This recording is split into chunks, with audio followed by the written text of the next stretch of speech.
that's as far as I can get. Thank you very much to all of you for being here again today.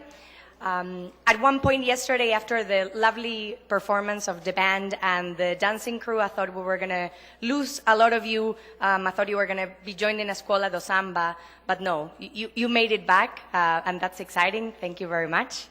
And right now we're going to do a little recap of yesterday, of day 2. And for that, I would like to introduce Gabriela Pérez Yaguarán, a visiting professor at the CIDE University Clear Center for Latin America and the Caribbean.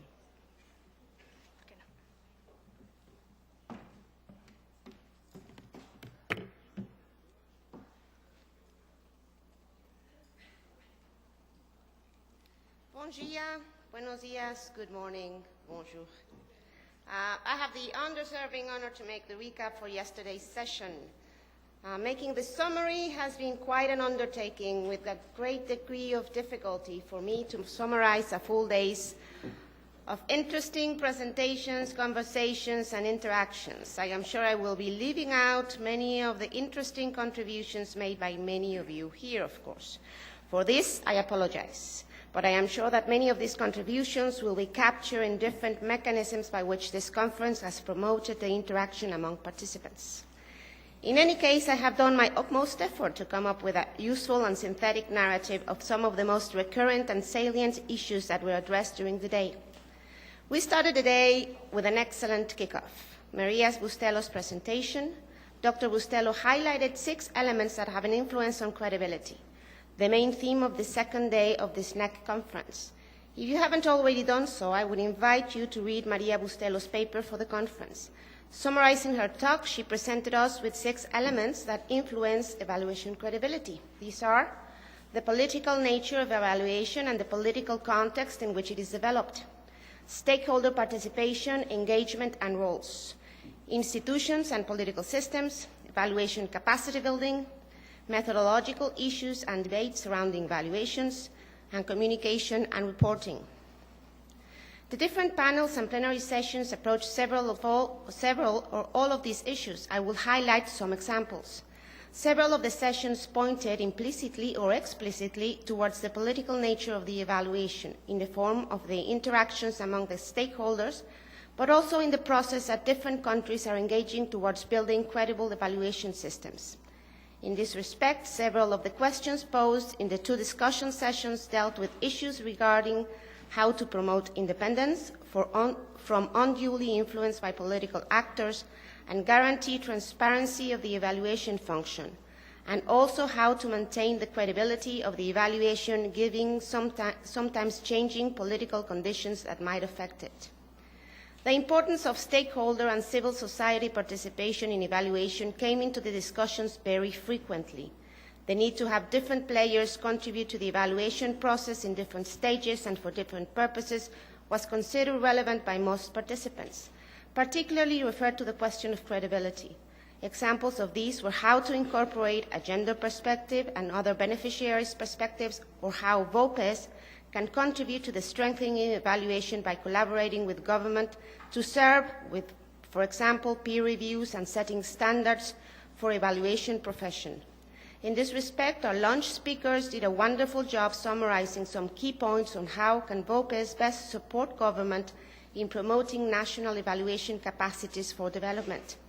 Stakeholder participation is also considered important for credibility because it fosters evaluation appropriation, and also because it may level the ground of different power positions among different stakeholders.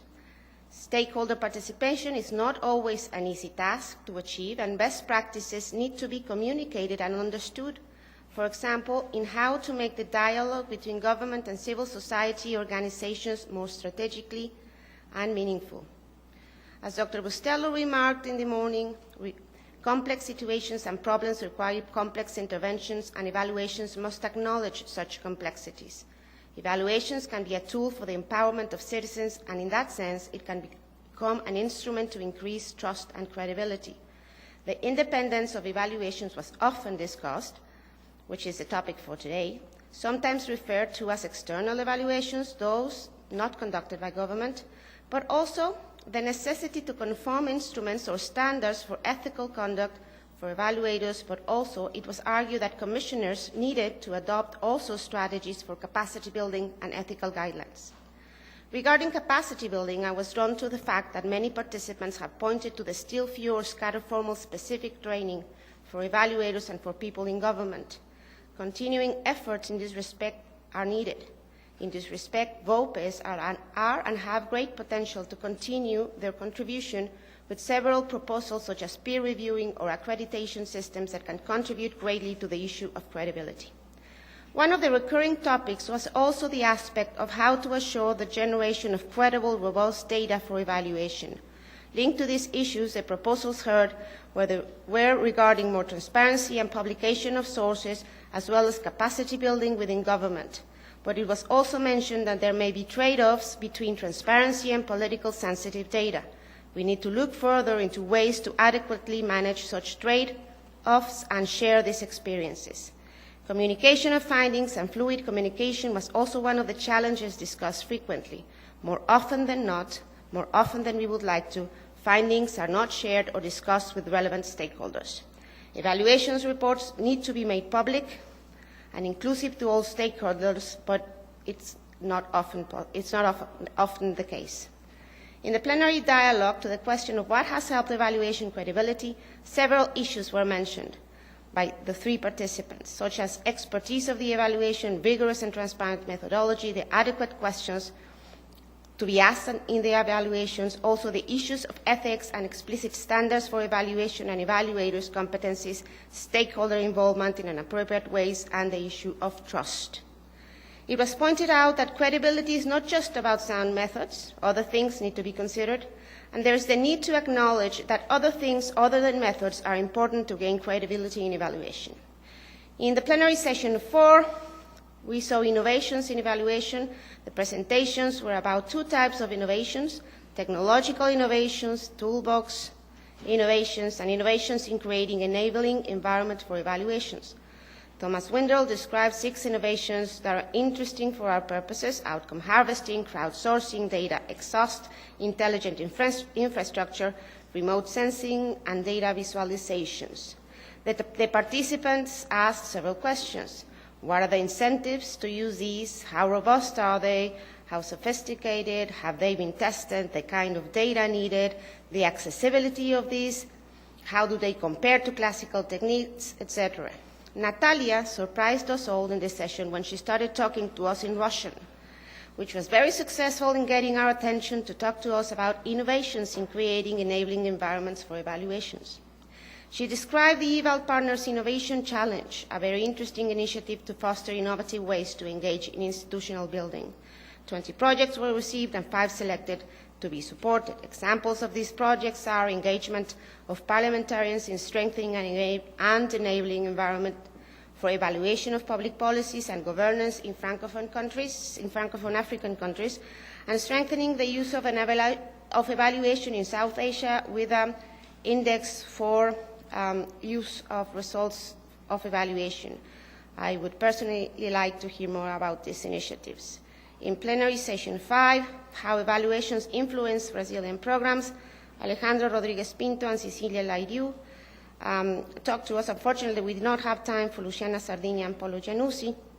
But we heard about the Bolsa Familia program and the Cistern program, the general context of these programs, the implementation, and their evaluations.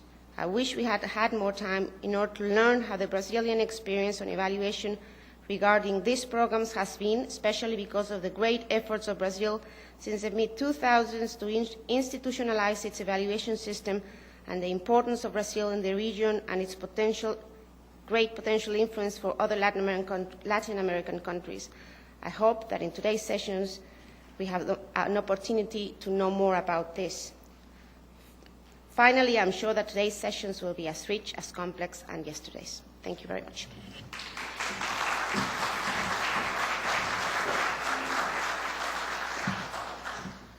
Thank you very much, Gabby, for a wonderful recap of yesterday. And thank you very much to you all for being here and being ready to actually go now to the issue of independence. Thank you very much to the UNDP, in particular Indra, Nuha, Anna, Jimena, Romulo, Grace, and Concepcion for putting the issue of independence into the program and for giving us an opportunity to discuss this issue with you this morning. As you might know, independence is our last name, like one of our directors usually says at IEG. I would actually say that it's our first name, is Independent Evaluation Group, but who am I to question senior management, right? But the point is that it's actually a really important issue for our organization. We spend a lot of time and a lot of efforts trying to assure our independence. And it's something that we really think about a lot. We also want to thank this morning to all the people that actually contributed to the community of practice that led into this conference and had a strand on independence. We had 67 comments there that really touched upon many of the key issues on independence. We discussed issues around why is independence really important, what are the different dimensions of it that are relevant for individual countries, how does it relate with credibility and with use, what are some of the experiences that we can really call upon to build on in our own countries and organizations? And also, why is it that if it's so important, many countries and organizations have not been able to set out independent evaluation functions? So very, very active discussion there, and we want to thank you and encourage you to keep on going in that community of practice. We have also written a paper. Martin Boehmer, whom I will turn in a second, Neha Sharma and myself have a background paper on independence. You can find it in the community of practice and in the website for this conference. So we also encourage you to read it and to send us any comments and continue the conversation with us. But now I would really like to introduce Martin Boehmer, who is our keynote speaker for this morning on independence. Martin is currently the Senior Manager for Communications, Learning and Strategy in IEG, the Independent Evaluation Group of the World Bank. He is also the Chair of the CLEAR Initiative Board, and in those capacities he really acts as an interface between doing very good, credible, independent evaluations and transitioning to the use of those results both for accountability and learning. He's also really devoted to capacity building through the CLEAR initiative for all the regions that we work at. And clearly, Hans is a thinker. He has a PhD in economics from Georgetown University, but he's not only that, he's a true practitioner.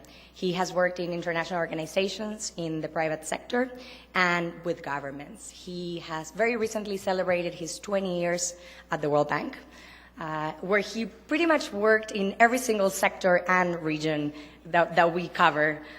Pretty impressive, and we're very happy to be in the celebration. In his capacity at the bank, he worked in reconstruction in Lebanon. He worked in debt relief in many countries in Africa. He has worked on fiscal affairs in Russia and in other countries in that region. He also led the Secretariat for the Fast Track Initiative on Education. He headed the World Bank work on strategy and risk management, and he has also been working on crisis globally. Also, in his capacities in DFID, he headed the operations of the human development sector and worked with the Global Fund for Education and Health. He's clearly a very accomplished practitioner, and he did all that before he came to evaluation.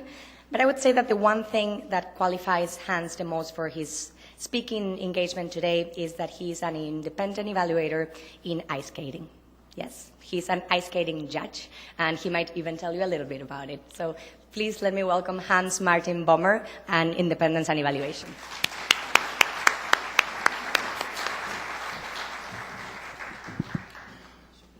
Thank you, Jimena.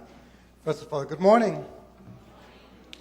This is great. On the third day, everybody responds, good morning. That's wonderful. Use was on the first day, credibility on the second day, and on the third day, we have the biggest of the names, independence. And independence is a big name. And if I can manage these steps, let me turn to my friend from Uganda for a second and ask him a question. What did you do just about a year ago, October 9, 2012?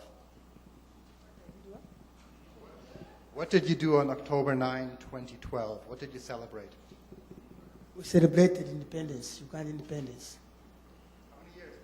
50 years. Did 50 years of independence solve all of your problems? That's when Uganda became independent from the British rule. I think independence, we all know, is not going to solve your problems. In fact, many problems start once you are independent. Do we have somebody here who knows something about physics? Just a little bit. Let me just randomly ask, what's the most famous equation in physics you can think of? Oh, terrible. Who can dare guess what's the most famous equation in the world? Thank you. E equals mc squared. So there are two very benign, there's a benign interpretation of that equation.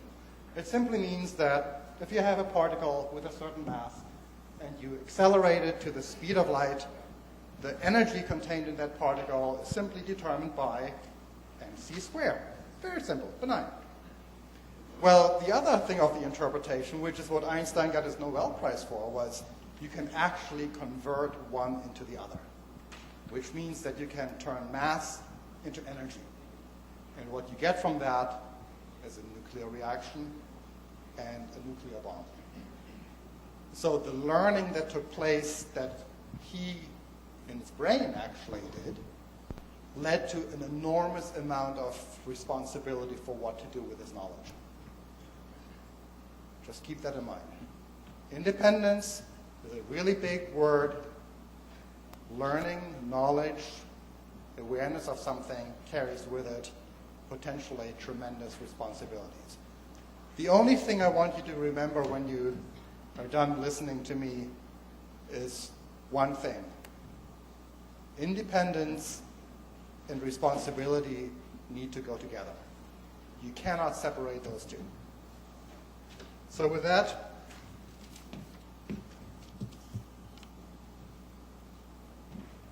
let me go to evaluation, because this is not a lesson about physics, it's not a lesson about history, it's something about evaluation that sort of is very dear to me, and in particular the independent part.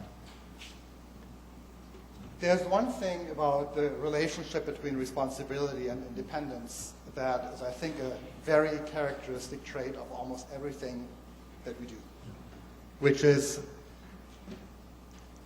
the responsibility that we have to acknowledge once we have the independence tends to lag the independence that we have.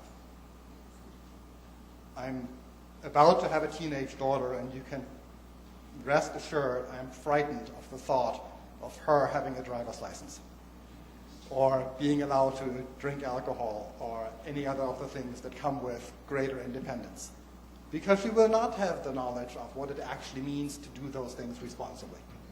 You learn those later. It's a trait of life, and it's something that I think we have to be aware of in the evaluation. So I propose this theorem, so to speak, for today, that independence must be matched in whatever you do, whether it's as an individual evaluator, whether it's as an institution, or whether it is in the way you conduct your evaluations with others, must be matched by the responsibility that you take on by having been given this independence. But we all wish, when we're an evaluator, that we had more independence. We want independence. We think it's a good thing. It helps us. Yet there are a lot of evaluations that we can do that are useful, that are credible, and that actually don't require independent evaluations. And here's somebody here from Coneval. Who is here from Coneval? Here we go. So when you set up an autonomous evaluation function for Coneval, did you do it because you needed to demonstrate independence? I think we did it so that we could convince the public that there was somebody assessing government functions in a rigorous manner and in an impartial manner. Yeah. So nobody forced you to do it. You did it because you thought it would help you in the use and effect and credibility of the work that you were doing. Congress legislated so that the government would not do clientelism and would not rig the new elections Yeah. that were coming at that Yeah. time. And then I think we continued with that task. Yeah. So it helped. And that's quite often the case, that independence helps the credibility. And when it does so, there's always a temptation to push for more independence.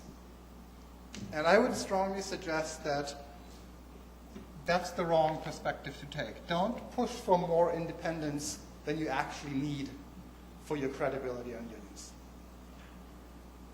Because independence is, as I said, it's a very big word. It's a topic that causes a lot of friction, potentially. And let me turn briefly to my own experience at the World Bank Group and being in the independent evaluation group. And just as a matter of history, when evaluation started at the World Bank Group, it was done by Bob McNamara in 1973, purely for the purpose of informing management. It had nothing to do with independence. He simply wanted to know, how do I do things better? But then, over the years, as the World Bank got into, well, Latin America doesn't have to be told about the 80s, Africa doesn't have to be told about structural adjustment, many other countries, India and others, don't have to be told about building dams. As the World Bank got more and more into contentious issues that affected the lives of many people, and the World Bank did not have what many other government entities have, which is something like parliamentary oversight or civil society oversight. The World Bank needed to have an accountability mechanism that gives it the credibility that somebody is watching over its shoulders. So we became independent of management. And I will not go into the definitions of what independence means. There's a paper out there that Jimena referred to that gives you a number of definitions, and you can pick any of them. But we defend our independence fiercely, I would say. Fiercely because if we lose our independence, we let down an important governance structure of the institution. So that's one aspect. If you need it for the governance of the credibility of the entity that you're working with, you must defend your independence. Otherwise, you're letting down not just yourself, but everybody else who's doing good work and who might not get the credit for doing that work. But we don't use our independence for just anything. And I think the criteria that we use it for, they are not official, they're sort of my interpretation. They apply to many other entities that do evaluations. And let me just run through some of them. One of them is there is often inertia that sets in. You do something and you keep doing it. It works well, let's not fix something that isn't broken. The other one is ignorance. Something is happening and it never occurred in our mind. Gender is one of those items. Maybe I should just ask you about your experience on working with the World Bank on gender, how much you thought there was mainstream. How much it is taken in? Yeah. Yes, gender appears to be one of the key concepts that are being embedded in evaluation. And every time you get a TOR, they say, please look into gender sensitivity in the implementation of the project. So it's there. Only thing is, nobody has consciously followed it up. So that's where we stand. And if we come up with the real findings, that is not acceptable to the commissioners of evaluation. So we have to try and show some kind of credibility that it is happening. At least the gender disaggregated data. That's what we're looking for. And I think there are many issues like that where something is happening somewhere around the world that we're not aware of. We're ignorant. And the other one is ideology. And at the World Bank, I would actually turn it, and I hope World Bank staff don't listen, Jimena, don't pass it on, is a certain sense of arrogance, in the sense that we're good, we can do it. Despite the best of evidence, we can do it. In fact, there's a lot of behavioral economics that supports that assumption. Even though you have the evidence in front of you that something is not going to work, you think if you do it yourself, you can do it. And there are 3 examples I want to give. One is on water. Where's my friend from Lebanon? Who works at the American University in Beirut. There we go. So, when we were working on Lebanon, one of the issues was water. In the Bekaa Valley, the Litani River runs down. And question was, who gets to allocate, who gets how much water?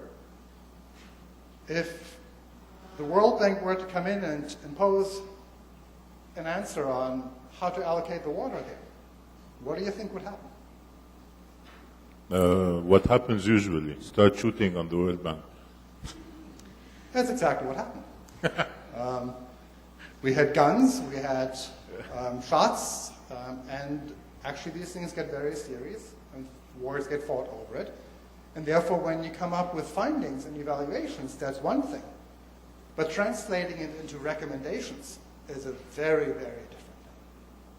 We talked yesterday a lot about the political context, about methodologies, about understanding really the stakeholders, and that is something that evaluators can't do in isolation. And I'll get back to that. Disaster response. One of the things that we did when we did an evaluation on the disaster response was we found that the UN system is so far ahead in disaster response compared to the World Bank that there is miles apart. There's no point in competing. When we always thought that the World Bank, let's go back to the arrogance, can do better. But actually there are many areas where it turns out that the UN system is just much, much better prepared than the World Bank could ever be. So the answer was actually to sit down with the UN system and work out how do we work in disaster responses? Who does what and how? It gets very difficult, but you have to do it in a dialogue. And on ideology, and I'm referring to my wife here who does not work at the World Bank and who has no background in development. I don't know how many of you are familiar with the Chad-Cameroon pipeline. Those in Africa may be familiar with it. It's a big pipeline that goes from Chad, where there was oil resources that were found, and that goes through the tropical rainforest in Africa and comes out in Cameroon. And the idea was if you could just tap into those oil resources, you could then work with the regime in Chad to set up a fund that supports the poorest parts of the population and in particular compensates those who have been displaced as part of the building of the pipeline. When I told my wife about this project, and after that project, and this was sort of 2-3 years in, and the lawyers had poured over it, and everybody had done everything that could possibly be done and talked themselves into believing this is a project that will work because we have dotted every I and crossed every T. I told her, or she told me, so you have a multinational oil company, you have a military regime, you have a tropical rainforest, and you think poverty reduction is going to be the outcome of putting those 3 together. Well, guess what the evaluation said afterwards? Doesn't happen that way. There is a way that you can talk yourself into believing that you're right, where if somebody could just take a step back and distance themselves from the thinking that becomes ingrained when you just keep working on an issue for longer and longer, can actually look at very quickly and say, no, this isn't going to work. And that's an important part of an independent evaluation function. So, what does this mean for country systems? What if countries want to set up an evaluation function? Be it in part of the executive, part of the legislature, or anywhere else. What does independence mean there? Well, in short, I don't have an answer for you. But I have a couple of thoughts. And we actually have a couple of papers out there that tell you how the structures are currently working. They don't say which one is right, but they point out the differences in them. And one of the thoughts that I have for you is that independence, thinking back about independence and responsibility, you need to give the function as much independence as is necessary. But don't give it more so, because the responsibility lag that comes with it. So, in South Africa, I think we heard the example yesterday, but just to repeat, if I can ask Christel, are you completely independent in terms of the evaluation function? Well, we sit in the Department of the Presidency. So no.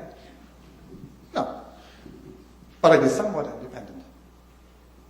Yes, we are, I think. We don't sit in the service delivery department, so we're moderate independence. And I think that's a dynamic that you see in many countries, that it's something that is an interplay that needs to be worked out. And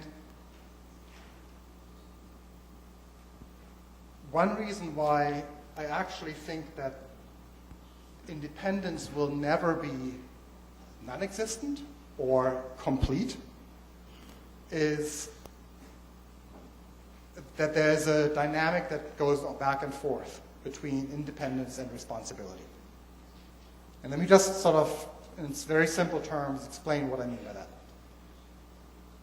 When you start with having independence and you want to carry it out responsibly, Lebanon example, other examples, it drives you to having to engage. And having to engage not just with the stakeholders that you're evaluating, but also with the commissioner, with those who commission the evaluation. You need to understand what is it that you're looking for. When you have that engagement and you carry it out effectively, what you actually do in that process is you build up some mutual respect. By engaging with the stakeholders, by engaging with the commissioners, by engaging with other affected parties, for example, if you're looking at changing your energy policy, the respect that you're building up is something that then allows you to build up a level of trust. Once you have respect, trust, and engagement built into the way you work, then you have to ask the question, well, do we actually still need independence? And sometimes the answer may be you may need very little independence. And sometimes the answer may be that you may need actually still quite a bit of independence because of the issues that you're dealing with. But you have to go through that cycle of first doing things right, and that means engagement, building up trust, building up the responsibility, the understanding of it, before you can determine how much independence you truly do need. And that, too, needs to be a dialogue that takes place between, in this case, the presidency, the commission, in other cases, Carnival, do you need more independence or not? It's a dynamic picture. It doesn't stay static. And we've talked about a lot of examples. Canada, we talked about South Africa, and we have papers out there, so I won't go through all of them, but there are individuals in this room who can talk a lot more about them. And part of building up that trust, which is what I want to just conclude on, is the aspect of communication. I'm responsible for communication, and communication can make the difference between nothing happens to everything changes. So when you have an entity that is responsible for the evaluation in a government system, for example, or even when you commission an individual evaluation, you really need to set out how you're going to disclose the information and agree on the process of how that works and the principles before you do the work. If you do it afterwards, you run the risk of a lose-lose situation. If something turns out bad and then it leaks after you decided not to disclose it, that's much, much worse than just saying something didn't work. Gonzalo, at some point in the talk, was of Carnival. He was, and I hope I get the story right, correct me if I'm wrong. He says, all of the reports are disclosed. They're all publicly available. During much of the year, journalists don't pay much attention to it. In August, when the news is slow, they go to the website, they troll through it, see what they find, and they dig up the dirt. They write a story that something went wrong. But who reads newspapers in August? Nobody does. So it's an equilibrium that at least establishes the principle that, yes, all evaluations are disclosed. They are publicly available. Anyone can look at them. But there's also an agreement that we're not going to cause trouble. We're not going to bring out a flashy press release at just the wrong time to have the maximum damaging impact. And so when we at the World Bank do this, we actually sit down with our counterparts from the World Bank to try and understand what is the context in which the evaluation may be disclosed. And there are a lot of things that we may not be aware of. Anybody familiar with, Jimena mentioned my work with the Global Fund. The Global Fund is an organization that receives a lot of money. When we did an evaluation of the World Bank's health and AIDS programs, it was a very damaging evaluation.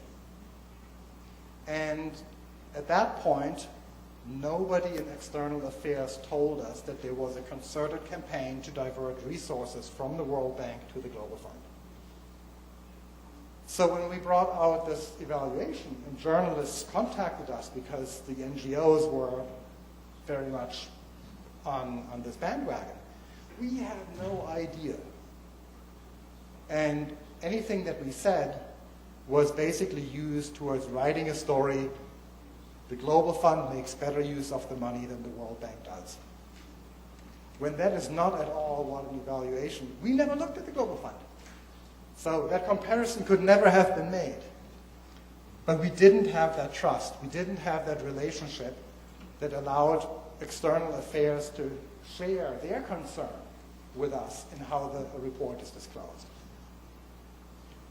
When we do it now, and we had an evaluation on the potential for corruption in the low-income country arm of the World Bank. And it found that there was one area where there was what we called a material threat to corruption, which is sort of an auditing term of saying a red flag. It was some kind of an odd evaluation. But we actually sat down with our counterparts and said, how do we bring this out? And what we did was, at the same time that we brought out our evaluation, management brought out its, yes, we acknowledge all of this, and here's what we're going to do about it. And what the journalists tried to get out of it was a story of scandal, and what came out of it was a story of a responsive organization. So the concluding point that I want to make is, when you think about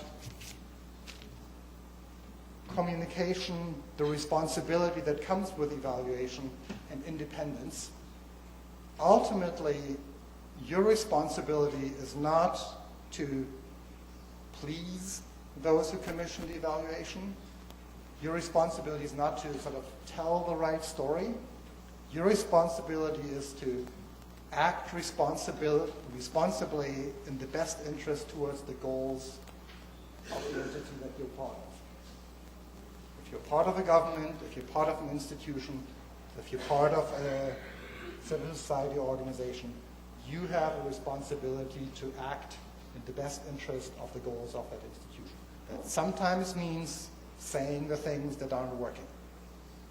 And you have to have a thick skin to do that. But that's the only way you can carry out your job effectively. And I will not show you my bruises, but I can tell you that there are plenty of bruises and sometimes personal relationships get broken. But it's a dynamic journey, I would say, to get this balance right. And it is a journey that will never end, but once you're on it, it's a fascinating journey because you're constantly part of the real world. You're not working in the abstract, and that's, I think, what evaluation is all about. Thanks.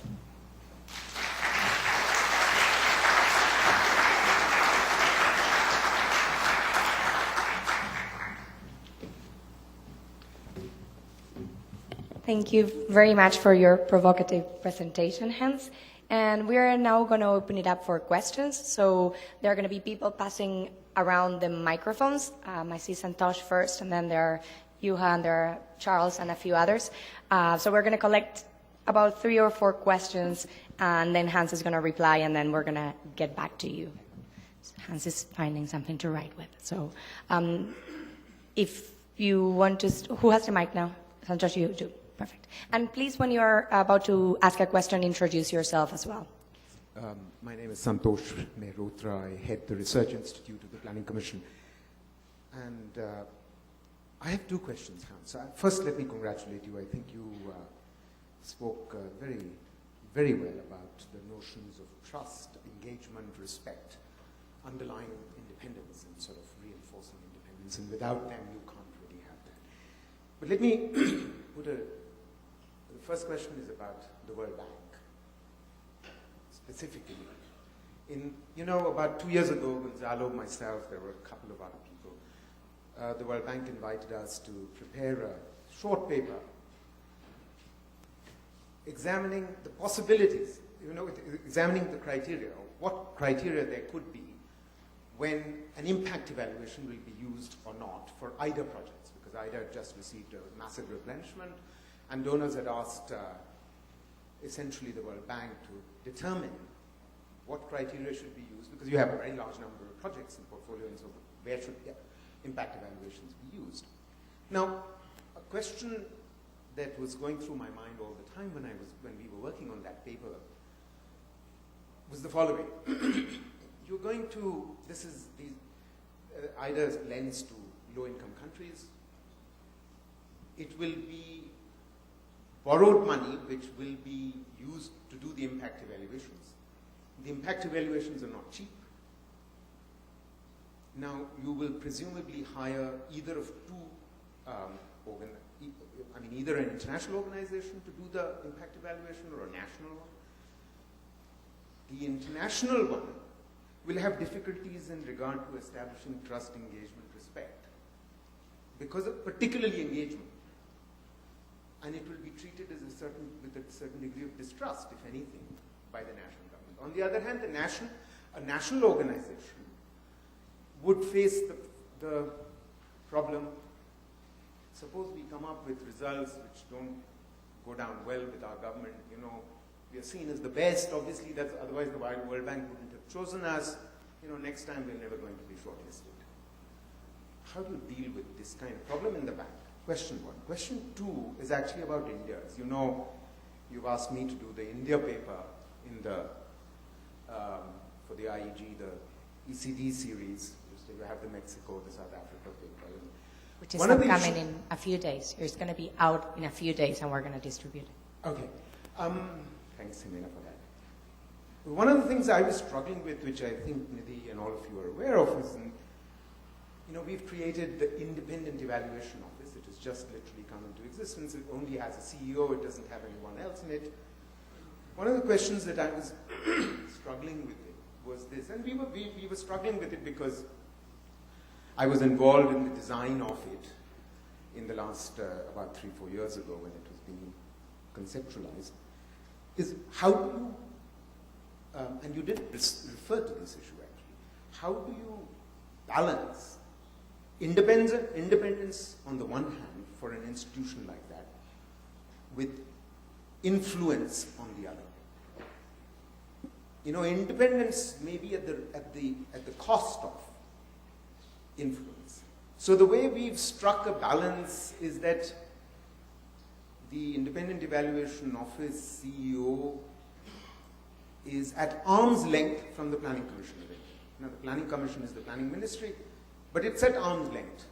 Yet at the same time, we've ensured that the person who will take that position is a Minister of State rank and hence has influence because he's one level senior to the secretaries to the government of India, who are the heads of civil service in a line ministry. So if the IEO comes up with a finding which sort of is highly critical of a program designed by a ministry, then the secretary can be talked down to. Otherwise, the secretary will be able to sort of say, you know, we are independent, we are rebelling, we are going to go do what we want to do. How do you, and what are the institutional mechanisms that you and your international experience come up with, which enable us, or any government, to actually strike that balance between influenceability of the institution which is supposed to be independent? Thank you very much, Santosh, for that question. Shall we collect just a few more? Yuha, and then Charles, and then maybe we'll do another round. Yeah, good morning. Thanks very much. I'm Juha from the UNDP Evaluation Office. I hear your message, and I couldn't agree more with the fact that there should be trust and there should be mutual respect, and evaluators should be very well informed of the context in which we evaluate and what drives things.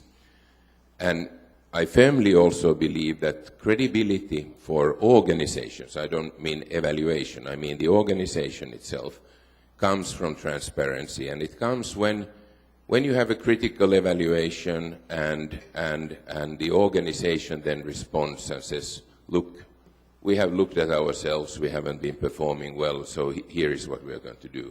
This is perfect. Unfortunately, that doesn't happen always, and evaluations tend to be contested. You talk about the Chad-Cameroon pipeline. It was a big issue in the bank and in the world and internationally and so on. And let's face it, these people's careers are on the line. Not that I have ever heard that bad performance has led to an end of a career in the UN, at least, but it usually leads to a promotion. But basically, so you have, you need independence in that you are able to go and raise these issues credibly, and even if your management says that don't touch it. The second point is really the responsibility. I agree with the responsibility, but my responsibility, as I see it, is primarily towards the people our programs are supposed to benefit. Not towards the organization, to the people who are supposed to benefit. Secondarily, it is to the taxpayers who pay our organizations. We are a public organization. What happens in between is a delivery mechanism. In my case, UNDP is a delivery mechanism, I see it. So basically, in your example, if I don't know what the evaluation said, and maybe that's not the intention, but if it actually is so that the Global Fund delivers better than the World Bank, so I don't see, do you think that your responsibility is then to defend the World Bank, or to say that, hey, maybe you should actually change your funding to the Global Fund? It's a difficult question. Thanks. Thank you very much. You had Charles, last question for this round. Yes, my name is Charles. I'm white from Ghana and Clay affiliate. My question is on the relationship between credibility and independence. I want to know the extent to which independence enhances an institution's credibility. And I would like to just illustrate an evaluation that took place in Ghana, I think, a couple of months ago, some social protection interventions. And we had an independent institution, from outside the country. Because of the independence, actually it was difficult getting in touch with the local people to get the kind of information they needed to do that kind of independent evaluation. Credibility comes from trust, and trust is also based on relationship over a long term. So sometimes, once an institution's desire to be independent kind of make you to be distant, to distance yourself from the people. And so most of the time you don't get the kind of information you need to do a credible evaluation. And so during the validation workshop of the evaluation, the community were complaining that really the evidence, the report was not a true reflection of the reality. And it was because they felt that they had information which was not captured during the evaluation. And so issues around credibility of the report, arose across all sectors, and the community did not want to accept the report. But unfortunately, the evaluators felt, well, we are an independent evaluation organization, and we don't really care about what you think. This is what we found, and this is what we are reporting. So I don't know whether you want to throw a bit of light between the relationship between credibility and independence. Thank you very much. Now Hans is going to respond. Let's see if I can.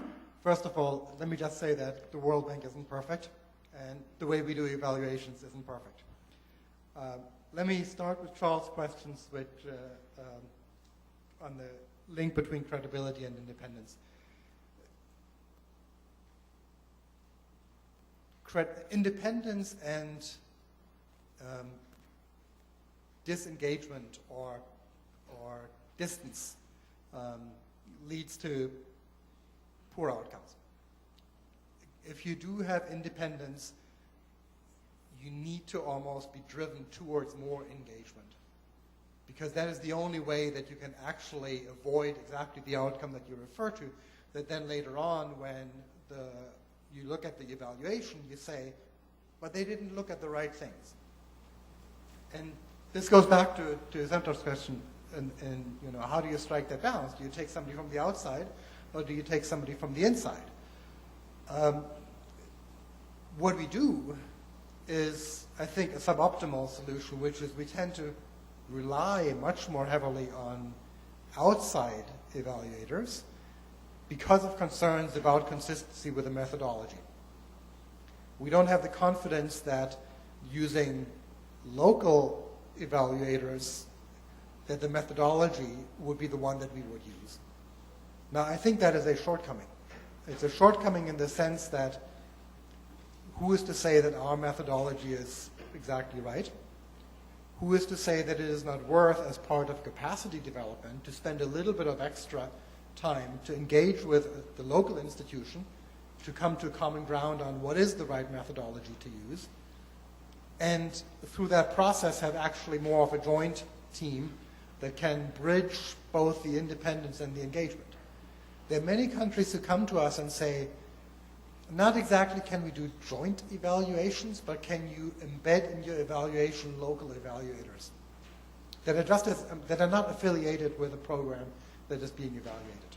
It is a big discussion that we currently have, and we don't have an answer to that question at the moment.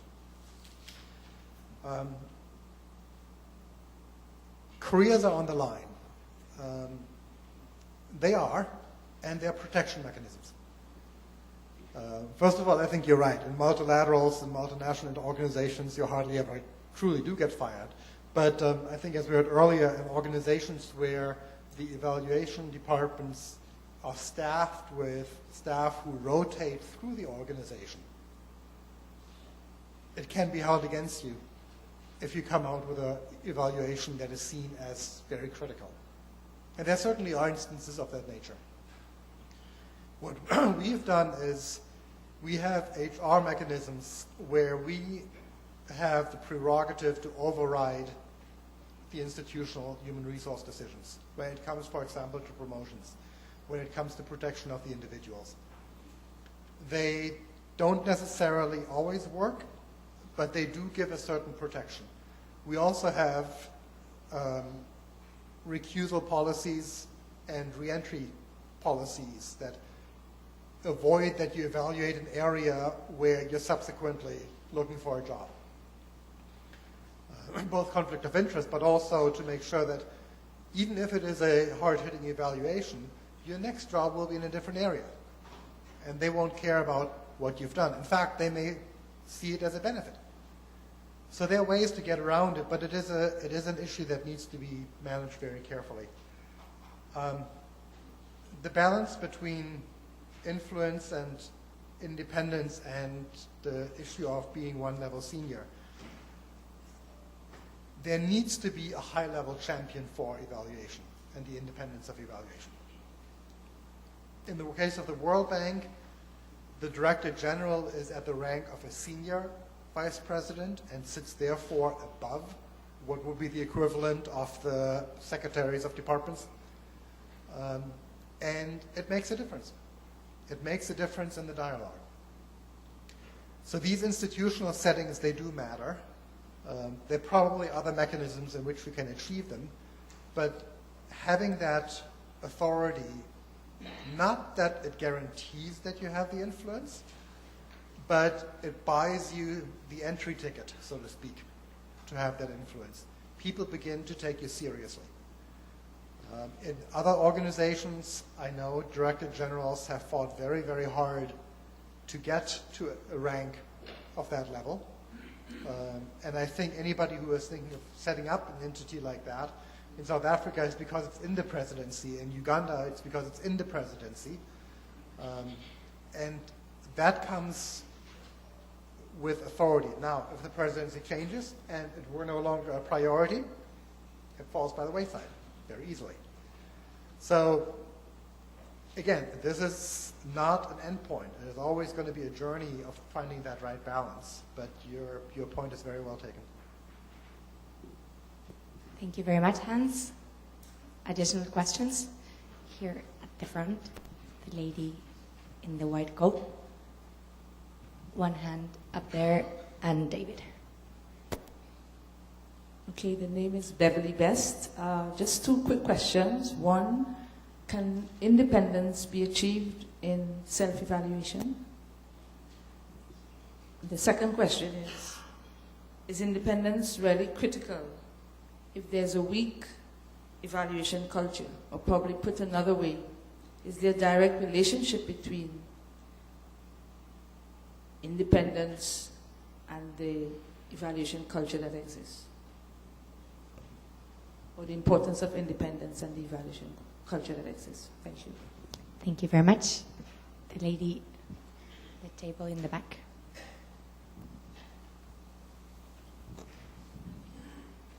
Thank you. I think that independence and evaluation is a very serious and debatable issue. Even if we may have independent evaluation institution, like we are going to have now, as Dr. Mehrotra has said, independent evaluation office which will be at arm's length from the Government of India, we may have independent evaluators, not interfered by any government institutions, but sometimes it may happen that due to the involvement of various risk factors in the evaluation, there will be trust deficit and nobody will be wanting to take the ownership of the evaluation and nobody takes the responsibility. So the equation, as you had said earlier, independence leading to responsibility, I think does not happen, and the credibility of evaluation gets lost. Just comment on it. Thank you very much. David? Right. My name is David Akana. Just a couple of questions. A few years ago, about 10 or 15 years ago, when the whole issue of independent elections observatory or election bodies came in sub-Saharan Africa, you had a whole host of governments being very reticent because of that word, independence. And as you would know, we all have these issues of definitions, especially at the level of most governments. Once they hear the word independence, it means you want to take that function away from them, and they get a little bit reticent, and they don't want it at all. In the case of Cameroon, I remember that the government absolutely said they did not want anything that had to do with independence elections committee, as we had in several other countries. So they ended up with a model known as the National Elections Observatory. However strong or perfect or imperfect that was, but that is the kind of election body that they ended up having. That is the same thinking that goes into setting up an independent evaluation unit or office in most of these countries. And I would want to say that what is it fight to have?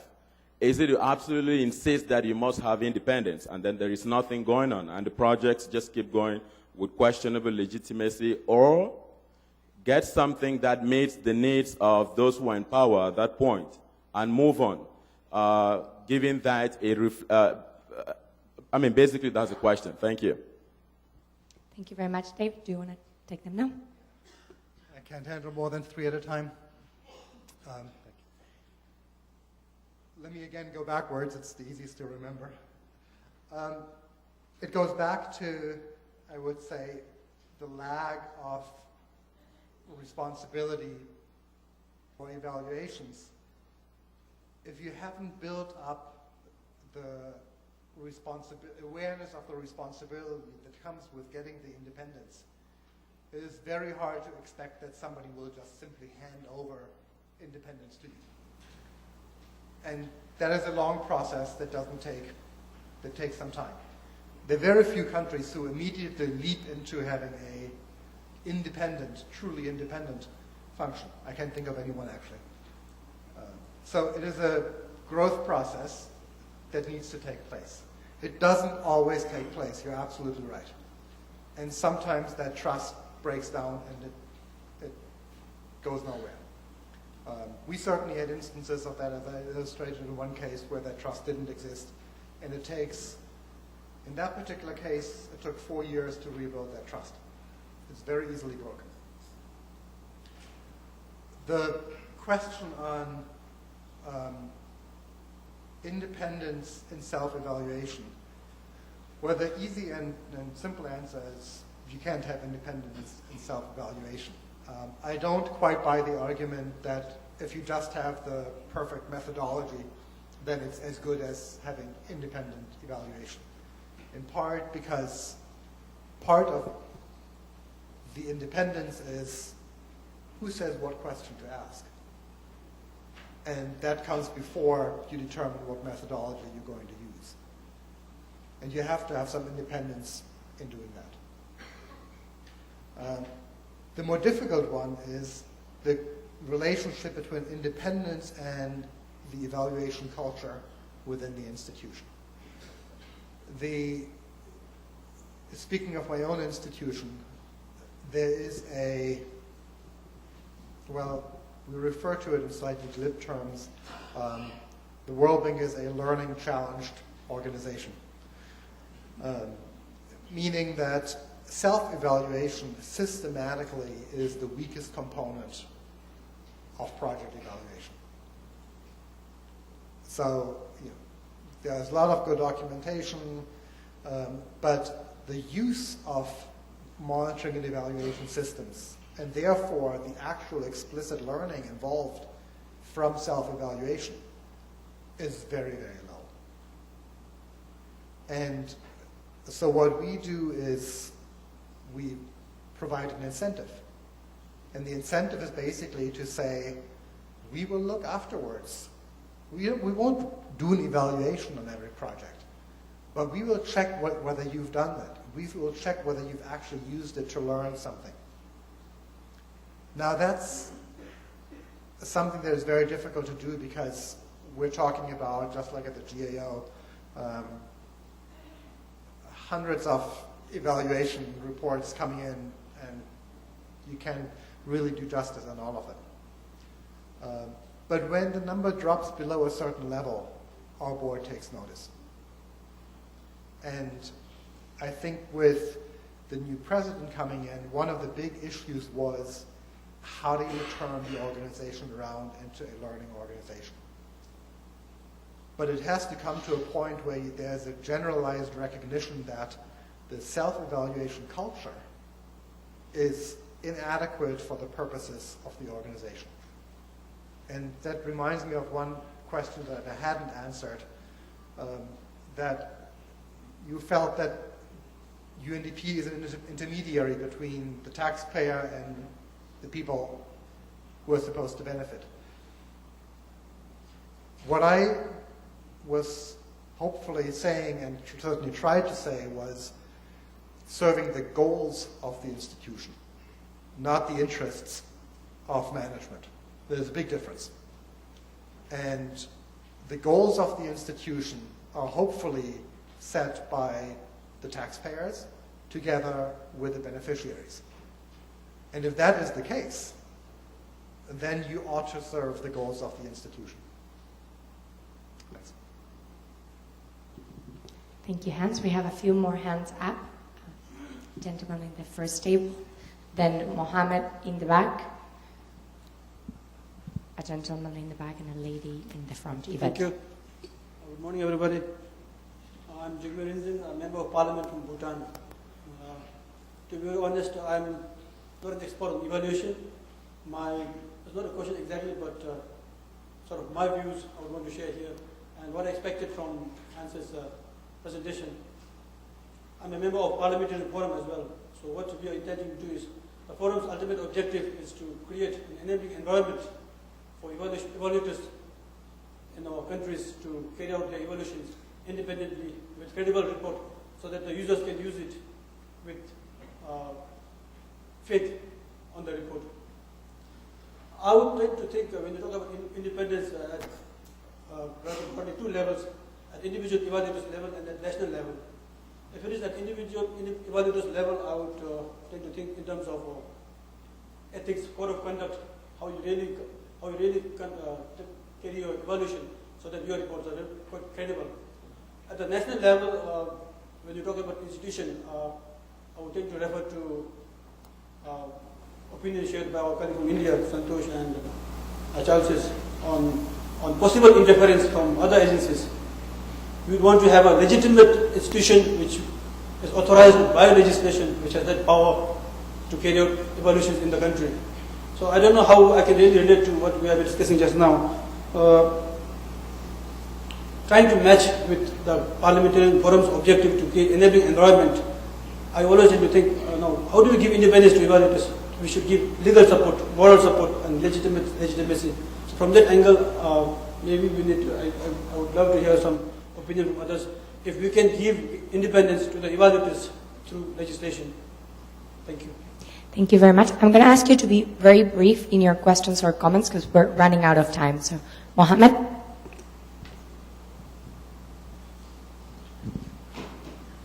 Alors, merci. Moi, je dis que l'indépendance. Thank you very much. I would say that independence, it's a first stage. We've got a certain stage where the institution is actually looking for a kind of evaluation that's credible. And there's another that's at the level of the objectives of the projects, and there are logic tools that should be also, that logically should be independent. And the third issue is the participation, the level of engagement. So these three pillars create an independence of the evaluation, and the whole chain needs to be independent. And when we think that it's difficult, we need to talk about it. And yesterday we were listening that this needs to be linked to the policy, mainly regarding the participation. What we can see is that the formulation of the policies, it's done independent from the beneficiaries, and the evaluation goes towards the beneficiaries that do not know the elaboration of the policy. So when we go toward them, as I told you yesterday, we've got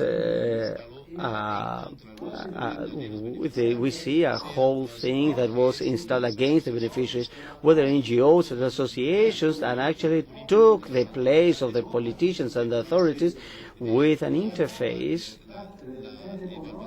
And the independence goes beyond, because it's not just evaluating a project. In order to be independent, you need to look for the results. Thank you very much. Vamos a hablar sobre eso en la próxima sesión, entonces le fomento que lo comente después. ¿Te gustaría tomar bien rápido la próxima pregunta? I'm going to talk in Spanish.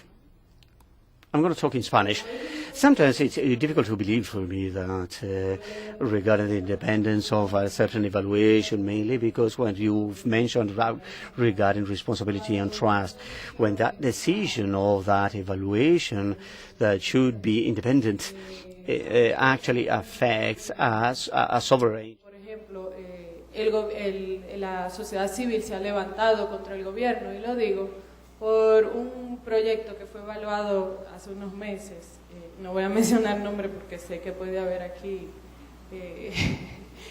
Bueno, ese fue un proyecto para la explotación de una montaña importante, medioambientalmente hablando, en la que se contrató unos evaluadores independientes que al final de la evaluación fue neutra. Fue para que el gobierno tomara la decisión. O sea, no era una evaluación de impacto en la que ellos tenían que, o entendía el pueblo, que ellos tenían que decir si debía ser explotada la loma o no. Pero sin embargo, la decisión al final fue neutra para que el gobierno fuera el que tomara la decisión. Lo que hace que probablemente, si él tomaba la decisión de que fuera explotada, hubiese quizás hasta salido apedreado.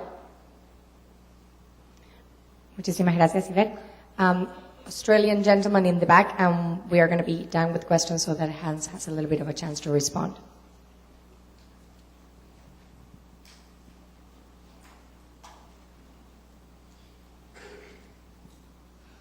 David Roberts from the Australasian Evaluation Society. When you were talking, I was struggling with trying to understand what it was we were talking about.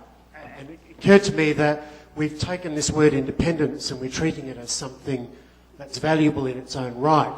But it seems to me that we want independence for a reason, and the last example was a really good thing. Why do we want independence? What is there about independence that is valuable or not valuable under some circumstances? I think perhaps we need to deconstruct the word independence and start thinking about what it means in practice in different contexts. For example, impartiality is one of the themes that's been coming through the discussion. That rigour is another theme that's been coming through the discussion. And I'd also see something there about sufficient authority to make claims and statements and values.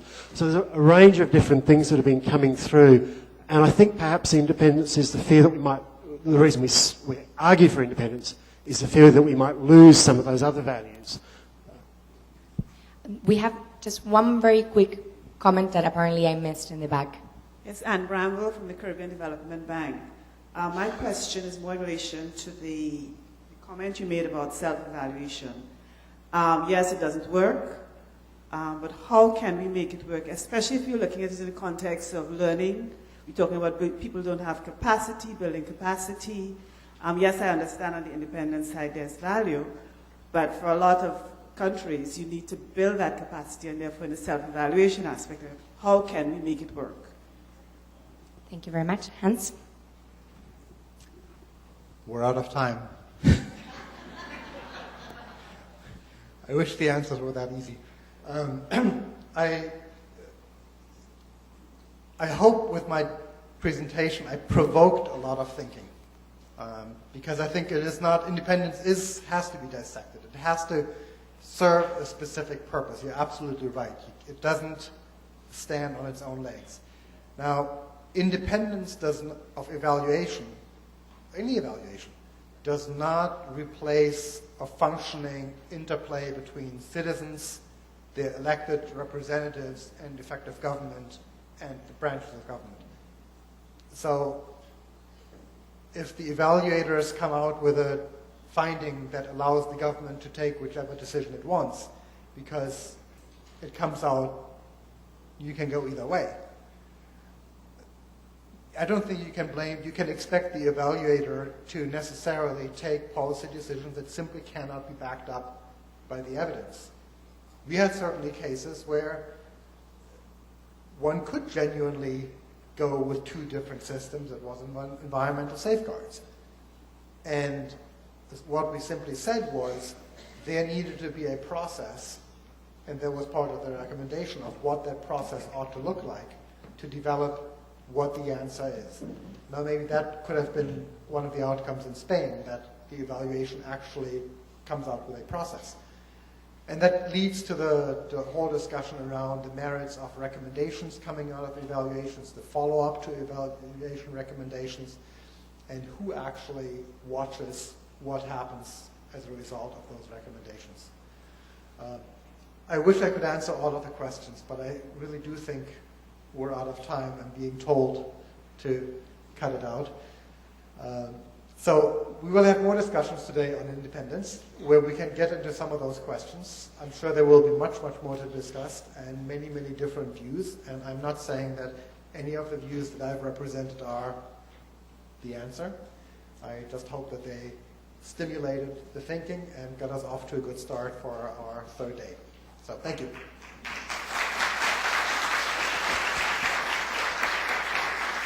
Thank you very much, Hans. Thank you very much to you all for your participation. We're not going to have time for a proper wrap-up right now, but we're going to do it at the end of the discussions on independence. So there will be a tying together of the conversation right now and the ones that are yet to come during the rest of the morning and early afternoon. Just two quick reminders. The first one is for everybody that's interested in AFRIA, which I think it should be many of you because it's a very, very interesting conference in general. That a lot of interesting preparation happens beforehand. People are going to be meeting during the break time, so just follow Jennifer. Maybe Jennifer, you can stand up. Follow Jennifer. She will be coordinating that meeting. And also we wanted to tell you that a lot of the publications that Hans, Martin, and Santosh mentioned are going to be outside. And we're also going to be sending you more independent evaluation group publications by email after this conference. So thank you very much, everybody, and we look forward to more conversations on independence.